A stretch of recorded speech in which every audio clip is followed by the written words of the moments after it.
Hey everyone, welcome back to the Alberta Roundup. I'm your host, Rachel Emmanuel.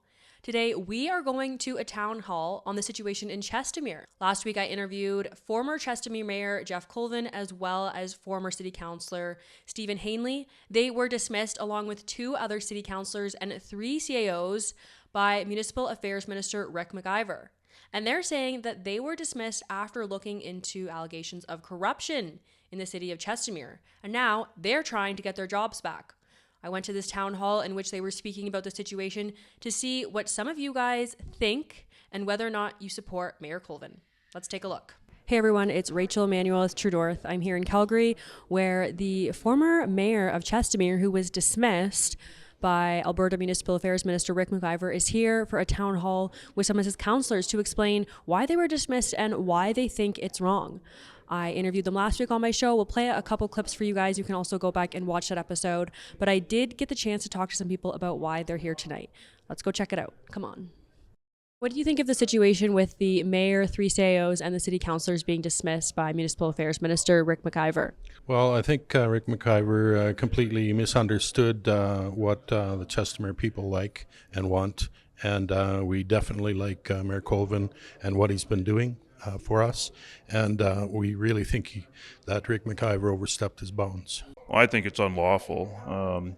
There's never been any evidence provided by Rick McIver to remove them, and when you look at the ACERT investigation that was requested by the mayor, there's multiple stories inside that ACERT delineating a lot of criminal activity.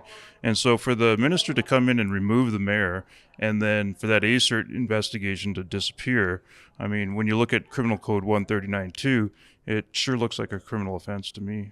Have you heard about the fact that the mayor and the councillors have been dismissed by the Municipal Affairs Minister? Yeah, that's right. I heard that too, yeah. It's too bad because, everything's on hold. Did you think they were doing a good job before they were dismissed? I think so. I think they were doing a good job. We had talked to him before he was elected, and we told him what we needed done, getting rid of COI and all the waste and corruption that was going on there, and just doing something about those things. And he stepped up and he did everything that we expected. Some of the people that we told him to let go, he didn't let go, but that's he's the boss sort of thing, and that's up to him. But I found that he was doing everything that we asked him to do, and I was happy. We weren't really in on what was going on, and suddenly we have no mayor in council, and we're trying to get things done. We're trying to build houses. We're trying to live our lives, and how do you do that without a mayor in council? And they just essentially did it without asking us. What do you think needs to happen next? I think we need an election now, and let's get our council back, because we're going to vote them all back in anyway. I've been following this event for months, and I find that there's really something missing.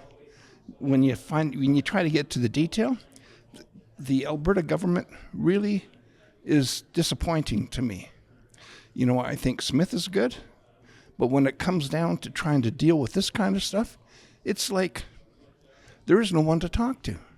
My MLA, I talked to her twice. Now she says, no, can't talk about this. Why? Because it's in the courts. What I want to talk about is nothing that's in the courts.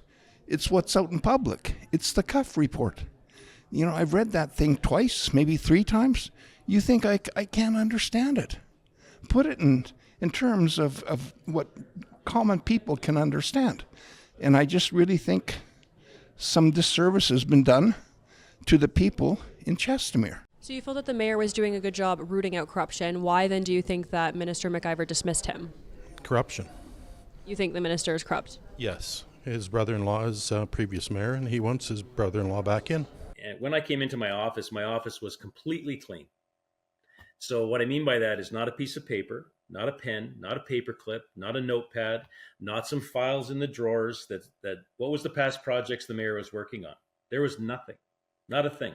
I looked in the computer, not an electronic file, not an email. Everything had been deleted. Everything had been erased. So that kind of gets your spidey senses a little bit. When we were willing to actually look behind the curtain it got a lot of retribution. Well, I think the mainstream media has done a good job of covering up the story, and so a lot of people are not aware of what's going on. That's for sure. How would you like to see this situation resolved?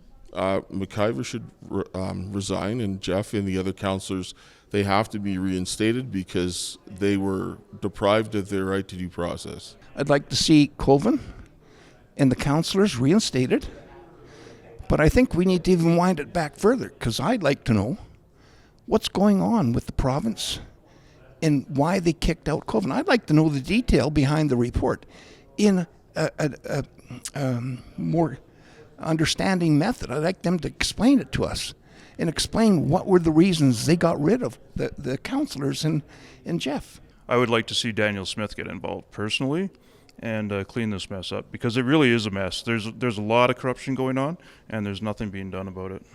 What do you think Danielle needs to do specifically?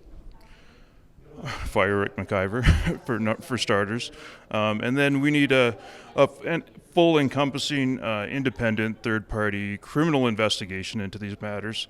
Okay, everyone, that's all we have time for today. Thank you so much for tuning in. I will be back on Saturday with my regular programming, but until then, I hope that you all have a very blessed Good Friday. I'll see you on Saturday. God bless.